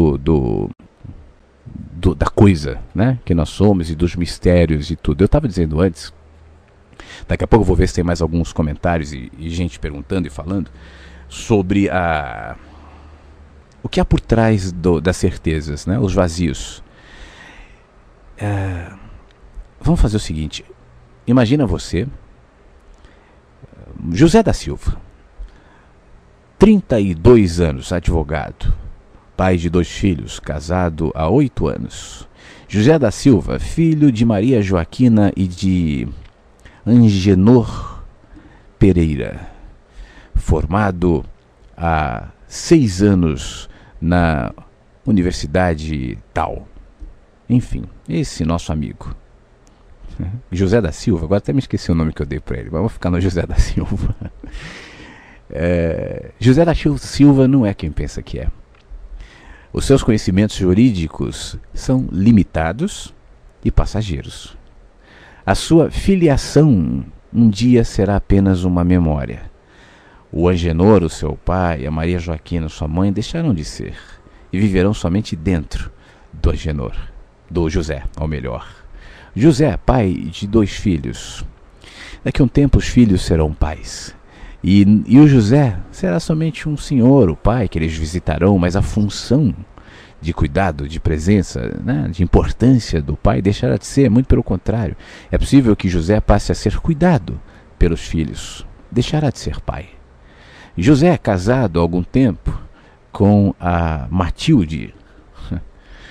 Daqui a pouco pode ser que eles se separem. Daqui a pouco pode ser que o amor se dilua, daqui a pouco pode ser que um dos dois morra. Independente do que aconteça, o fato é que o casamento com a Matilde durará 8, 10, 15, 20, 30, 50 anos, mas terminará até que a morte os separe e cada um irá para o lado. Portanto, José da Silva, o teu casamento com a Matilde também é relativo. José da Silva, esportista, trabalhador, cheio de energia, de vitalidade mental e intelectual. José da Silva, saiba que você daqui a algum tempo desenvolverá diabetes e que isso vai de alguma maneira diminuindo o seu vigor e a sua força. E o seu tempo vai cessando e vai se projetando na sua falta de vitalidade mental, que será chamada de senilidade. Seus filhos agora serão pais, cuidarão de você, José da Silva, porque você não se lembrará mais nem da Matilde, nem do Angenor, nem da Maria José, nem dos seus filhos. Aliás, quando falarem da Matilde, lembra, José, da Matilde, a sua esposa? Você provavelmente responderá: Matilde, sim, eu me lembro, ela foi uma coleguinha minha na escola, não foi? As memórias estarão embaralhadas. José da Silva, advogado, 32 anos, pai de 2 filhos, filho da Maria José e do Angenor, dono de uma empresa grande de advocacia, que já não mais será administrada por você. Teus filhos farão outras coisas. Um será engenheiro e o outro sairá pelo mundo para ser guia turístico. Isso também terminará, José da Silva. E ninguém mais te olhará mais como o doutor José da Silva, essa figura agora tua aí, respeitada, bonito, bem arrumado, perfumado, José da Silva. Na sua velhice não haverá mais perfume, não haverá mais a presença dos amigos, até porque muitos se irão. E José, talvez nem te chamem mais de José, você será mais um, até que o José termine. E aí algumas pessoas chorarão no velório do José. E o que sobrou? E o que ficou? Quando a gente vai desconstruindo tudo aquilo que a gente chama de absoluto, tudo que nos aparenta pertencer hoje, e tudo que nós chamamos de certezas, tudo que nós chamamos de verdades, quando a gente desconstrói tudo isso, o que sobra é o vazio. O silêncio que o filho do José da Silva agora ouve sentado na lápide no cemitério onde o José está enterrado já faz alguns anos. E o filho se lembrou daquele pai amoroso, presente, que se foi há tanto tempo e por alguma razão resolveu ir visitar o túmulo, como se ali houvesse a possibilidade de alguma conexão, de algum contato, de alguma lembrança. No silêncio daquele lugar, no vazio daquele lugar, o José da Silva, que já não é mais o José da Silva, reviveu na memória do filho, e o filho talvez dê até um sorriso, se lembrando de uma brincadeira, de um comentário, do tom de voz, de um toque, do sorriso, do abraço, da presença do José da Silva, que deixou de ser. Cadê o José da Silva? Cadê as nossas certezas? Cadê aquilo que você chama de verdade, aquilo que você chama de absoluto? Cadê? O que vai ser daqui a um tempo? Tudo aquilo que hoje você segura, se agarra, com toda a sua certeza insegura, com toda a sua paixão amedrontada, com toda a sua pretensão infantil, o que vai sobrar? Não espere de mim respostas absolutas, respostas definitivas ou respostas prontas, mas esse mistério que pode gerar inquietude, esse olhar que pode me gerar vazio, me conforta pelo fato de saber que, porque eu não tenho respostas, eu não me fixo e não me apego a nada que tenha nenhum tipo de pretensão de absolutizar o que quer que seja, e me resta uma sensação, uma sinalização interior, um movimento de alma que me conecta com o que é contigo. E então eu passo a enxergar para além de todas as construções, de todas as certezas, de todas as verdades, de todos os absolutos, de todos os preconceitos, de todas as definidores de valores morais e éticos e filosóficos e intelectuais e religiosos e, enfim, e estéticos. E eu te vejo. É o que fica. E aí eu me conecto naturalmente, eu não preciso fazer força, eu nem sei como, eu não sei te explicar, mas eu me conecto contigo. É isso que eu chamo de amor. E é por isso que eu digo que o amor é maior do que as nossas tolinhas e bobinhas e apequenadas definições. É mais do que isso. E quando eu me conecto contigo, tem um negócio extremamente especial que acontece. Eu me pacifico, eu continuo vendo a vida como um completo mistério, mas de alguma maneira todos esses mistérios, todas essas inexplicabilidades que se projetam em tudo isso se fixa, ou se conecta, ou se vincula aos meus vazios silenciosos, despretensiosos, que no entanto são preenchidos pela luz, são preenchidos pela paz, daquilo que racionalmente eu não sei explicar. Isso se chama confiança. E confiando eu me sinto grato, porque eu consigo de alguma maneira conectar essa percepção com todo o equilíbrio que eu descrevi há pouco, com toda a harmonia de um universo que não fica buscando explicações lógicas, de seres completamente simples, como os bichos. Ontem, esse mesmo meu amigo que eu estava te descrevendo, né, esse amigo que às vezes, enfim, acaba questionando as coisas que eu falo, ele me diz, ele perdeu um cachorro esses dias, um cachorrão super lindo, o cachorro morreu. E ele estava me contando que o cachorro, ele tem dois, tinha, né, esse grande e o pequenininho. e diz que o pequenininho tá esquisito, tá? O pequenininho é aquele, acho que é um pincher, e todos os pincher, ou pelo menos a maioria, são inquietos e latem, não sei o que, e o dele não é diferente, mas diz que ele tá quieto. Ele falou impressionante como a pipoca, essa pincher dele, percebe, parece que os bichos sentem alguma coisa, existe um ar diferente entre os bichos, que se conectam, que se sentem, que se percebem e que não tem explicações, que não precisam dizer é a reencarnação, não é a reencarnação, é a iluminação, não é a iluminação, é o céu, é o inferno, é por isso, é por aquilo. Não precisa, simplesmente percebem.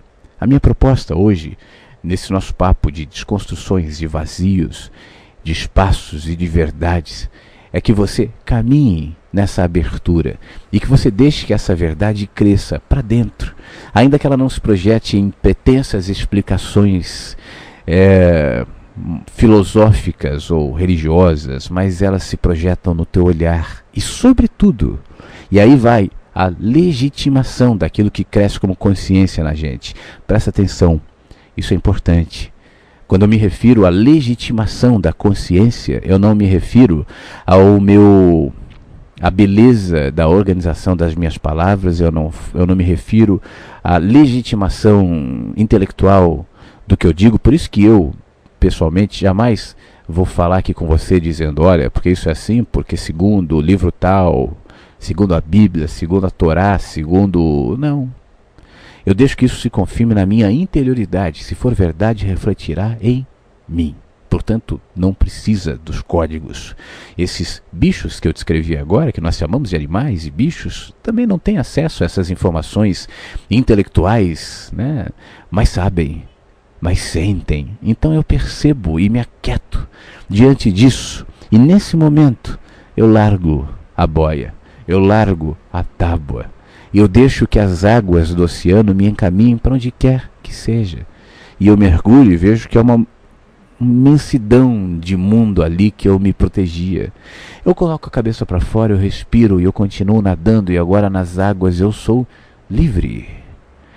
É pela via da liberdade que eu me pacifico, porque eu não tenho mais nenhuma necessidade de me apegar a nenhuma outra boia, a nenhum outro tipo de madeira que passará, ainda que neles passe pessoas que, igualmente, o que eu fazia antes, se apegam, dizendo aqui está a verdade, venha para cá, segure aqui, venha com a gente, deixa. Cada um no seu tempo, cada um no seu processo, cada um no seu momento, mas eu não. Eu vou nadar. Eu vou me expor à liberdade de ser, ainda que isso implique em desconstruções, ainda que isso implique em inseguranças, ainda que isso implique na observação e na constatação de mistérios, de medos, de questionamentos, de falta de explicação. Mas quem é que disse que eu precisaria ter todas as explicações? E quem é que disse que as minhas explicações são suficientes? E quem é que disse que alguém tem todas as explicações? E quem é que disse que as explicações que você gosta, que você aceita como absolutas, que você gosta tanto, de fato são? Se é que se você, de repente, se aproximou de alguma delas, talvez você tenha percebido algum sinalizador de inquietude. Todo absoluto é passível disso. Por exemplo, eu elejo a minha... Deus é um absoluto. Eu sou teólogo, eu sei tudo sobre Deus. Tudo. Eu li aqui, ó, veja aqui. Em Romanos, capítulo 4, versículo 13, diz isso. Se eu juntar com Mateus, capítulo 9, versículo 2, e somar a João, capítulo 13, versículo 8, concluirei que Deus é. Mesmo. E aí, se você expor isso a todas as contradições que inclusive Mateus, João, Hebreus, Lucas, Romanos trazem, e que são belos por isso também, a todas as contradições que eu trago, eu entrarei em parafuso e talvez escreva para o Flávio, ou para o Caio, ou para a Flávia, ou para quem quer que seja, dizendo: estou em pânico, estou com medo, porque tudo que eu cria já não é. Solta a boia, solta a tábua, se exponha ao vazio, se exponha às dúvidas. Elas são eloquentes, elas têm muito a nos dizer o tempo todo, e não é por acaso que todos nós estamos expostos a elas. Muito pelo contrário, é um privilégio viver assim, numa vida sem limites, numa vida sem muros. Eu não estou dizendo com isso que eventualmente na caminhada nós não os encontraremos, ou todos nós temos os nossos limites e os nossos muros, eu sei disso, eu também tenho. Mas eu já não me limito por eles. Eles já não são suficientes para tapar o sol e nem para tangenciar o meu caminho. Eu simplesmente vou. E no caminho eu entendo. E no caminho eu enxergo. E no caminho eu percebo. E enquanto eu caminho, e enquanto eu percebo, eu descrevo o que eu vejo. E enquanto eu faço isso, eu me conecto contigo. E aí eu vou percebendo que você não é o que eu pensava que era. Você não é o ser que eu antipatizava, você não é o ser que eu valorizava, você não é o ser que eu diminuía, você não é o ser que eu temia, você não é o ser que eu desdenhava, você não é o ser que eu invejava, você não é aquilo que eu pensava que era. Você é um pouco de mim e eu sou um pouco de você. Quando a gente sai para além de todas essas camadas e limites que nós chamamos de profissão, de rótulo, de cargo, de dinheiro, de nome, de reputação, de religião, de corrente política, de intelectualidade, de nome, de gênero, de tudo, de corpo, e começo a perceber que somos coisas de alguma maneira, misteriosamente, inexplicavelmente, e no entanto lindamente vinculadas. Só me resta o mistério, a perplexidade e a gratidão diante de tudo isso, que a partir de agora definirá o meu olhar para tudo. O meu trabalho, as minhas escolhas, as minhas verdades, os meus prazeres, a minha diversão, o meu entretenimento, tudo. Os meus anseios, tudo se conectará ao que eu sou.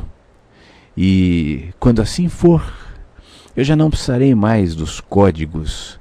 Talvez eu os use para falar contigo, talvez eu use para a minha evolução mental, mas essencialmente, interiormente, já não farão mais diferença. Se você chama de Deus, ou se você chama de Alá, ou se você chama de universo, ou se você chama de mistério, ou se você chama de vida, ou se você chama de energia, ou se você não chama de nada. Já não fará mais diferença.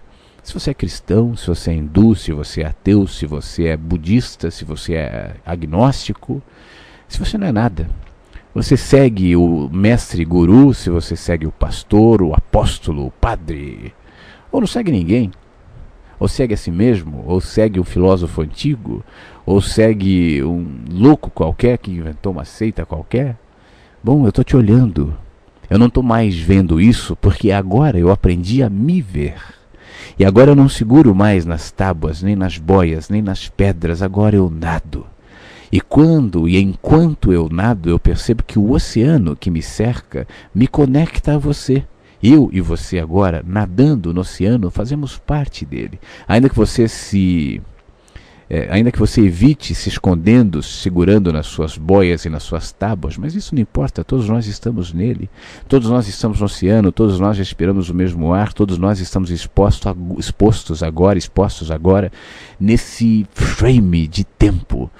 Agora, nesse exato momento que nós estamos, que se vê no relógio agora, isso que já passou, e que já passou, e que já passou. Somos contemporâneos, estamos aqui compartilhando algo que vai além de um carinha falando na rádio, e de alguém sentado em algum lugar ouvindo, e de pensamentos que derivam disso, e de insights que se projetam a partir disso, e de daqui a alguns minutos, eu estou só me estendendo um pouco, porque hoje a gente começou um pouquinho depois, só para o programa fechar em 2 horas, então a gente tem mais uns 10 minutinhos, ou um pouco menos até, mas para que isso é mais do que isso, é mais do que um programa, não porque eu estou fazendo, entenda, não há nenhuma pretensão nesse argumento, tudo é mais, né? É mais.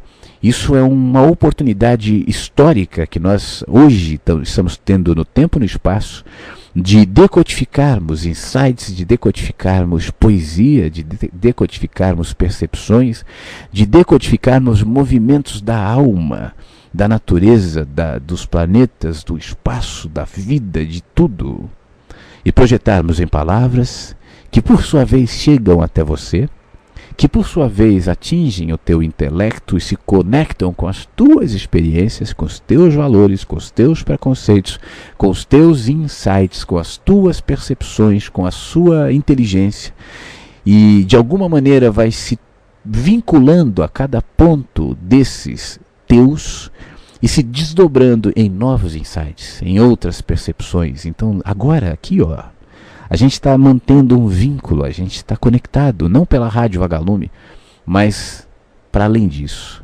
E essa conexão permanece o tempo todo, não só pela via das palavras, o que eu estou me propondo a fazer aqui, mas em tudo, com todos e o tempo todo.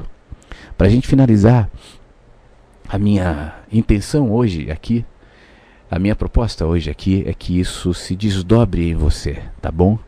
E que você não tente ficar ao longo do dia, pensando aquilo que eu estou dizendo, ou que eu disse nas últimas horas, e talvez você ouça na reprise, enfim, para chegar a conclusões precipitadas ou conclusões objetivas necessariamente.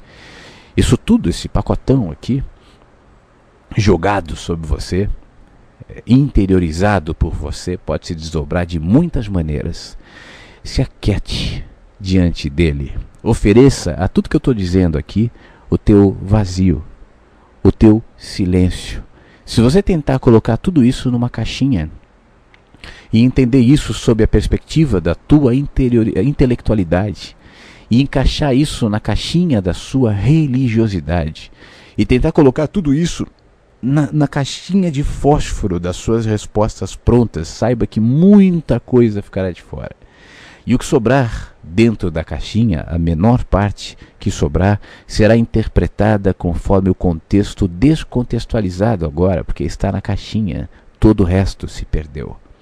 Ofereça isso, assim como a todos os mistérios da vida, assim como todos os movimentos naturais de iluminação, de consciência, que se projetam nas experiências, chamamos nós elas de boas ou más, de positivas ou negativas, de certas ou erradas, de morais ou imorais, nas pessoas que chamamos de queridas ou não, de anônimas ou não, de iluminadas ou não, mas nas coisas que habitam corpos. Perceba tudo isso e ofereça tudo isso, o vazio, a escuridão, talvez, do seu espaço interior, para que haja espaço, para que possa se aconchegar, para que isso possa se desdobrar, para que isso possa aumentar, para que isso possa se fixar em outros pontos e irradiar em novos insights. Isso que eu estou dizendo aqui é nada diante de todos os mistérios, de todas as possibilidades de crescimento e de aprofundamento diante do maravilhoso fato. E aí o fato. E é só disso que nós temos certeza, de estarmos vivos. Esse é o grande presente, esse é o grande privilégio, esse é o grande mistério. Essa é a grande chance e não o resto. Não é o fato de um saber mais do que o outro, conhecer mais do que o outro, estudar mais do que o outro, isso é bobeira. E se você se impressiona ainda com isso, repense os seus reduzidos valores e a sua limitada sabedoria. Antes de ir embora, para não deixar passar aqui, deixa eu só compartilhar um último comentário que eu acabei deixando de lado enquanto eu lia os outros. Eu quero ver se eu consigo hoje falar todos, já que nós temos mais 4 minutos de programa. A Renata Santana diz o seguinte: eu não me assusto com nada. Ele me remete à possibilidade do tudo. Legal, Renata, é isso. Da opção, da amplitude. Gosto do silêncio, do vazio que achamos existir no universo. Mas sabemos que no nada tem muita energia. E como poeira e estrela que sou, poeira de estrela, né, que sou feita do nada e pro nada eu vou. Legal, Renata, é isso aí. E partindo da sua reflexão para a gente concluir, não absolutize o nada também, tá? Não defina o nada. Não feche o nada num sistema de pensamento, no raciocínio fechado, dizendo que o nada é isso, o nada é aquilo. Bom, é o nada. E eu gostei da sua visão, é o espaço. O nada é o espaço. O nada me remete às possibilidades. O nada me projeta, né, ao infinito. Então que assim seja hoje, nesse fim de programa. Obrigado você que ficou, você que pôde ficar comigo nesse tempo todo. Esse foi um programa diferente. Não pude tocar músicas por uma questão técnica, mas nada é por acaso, né? Talvez o programa não coubesse no tempo entre músicas e fosse necessário que assim acontecesse. É engraçado que eu tenho um backup, um outro computador que também tem o mesmo software de transmissão. Então, se o problema acontece com um, eu me dirijo ao outro, né? E quando eu vi que esse principal que eu uso estava dando problema, eu fui para o outro. E o outro estava dando exatamente o mesmo problema. No outro computador, o outro software, a mesma coisa. Então não era para ser, né? Então nos pacifiquemos diante disso e sejamos gratos diante da possibilidade de estarmos aqui, expostos ao vazio, que no entanto se planifica de sentido, de significado, se assim nós quisermos. Você vive no vazio, e tudo que se projeta como gente, como pensamento, como construção de qualquer natureza à sua volta é relativo. Olhe com a relatividade que isso tem e projete sobre isso o significado que habita esse vazio que eu chamo de eu, essa coisa que eu sou. Que seja assim contigo e comigo também, tá bom? Esse programa foi gravado, felizmente, e será reprisado hoje às 8 da noite, no horário de Brasília, aqui na web radiovagalume.com, e às 3 da manhã também. Hoje, 3 da tarde, nós vamos ter a reprise do programa de ontem. Normalmente, aliás, a programação da rádio segue sem nenhum tipo de alteração, apesar do problema durante o programa, mas na programação, felizmente, também não haverá problemas. No programa de hoje, a gente ouve o nosso papo, que também foi muito interessante, baseado no texto que foi publicado, que fala sobre essa tal nova era. Será mesmo que nós estamos nos encaminhando para um mundo de paz e amor, onde todos se amam, onde todo mundo percebe, onde todos se tornam ou se tornarão iluminados? Eu pessoalmente não acredito nisso. E eu digo porque no programa que será reprisado hoje, às 3 da tarde. E esse programa também será reprisado amanhã, às 3 da tarde, no horário de Brasília. Um grande beijo para você. Muito obrigado e até amanhã, ao vivo às 8 da manhã, em mais um Mensagens que Chegam pela Manhã.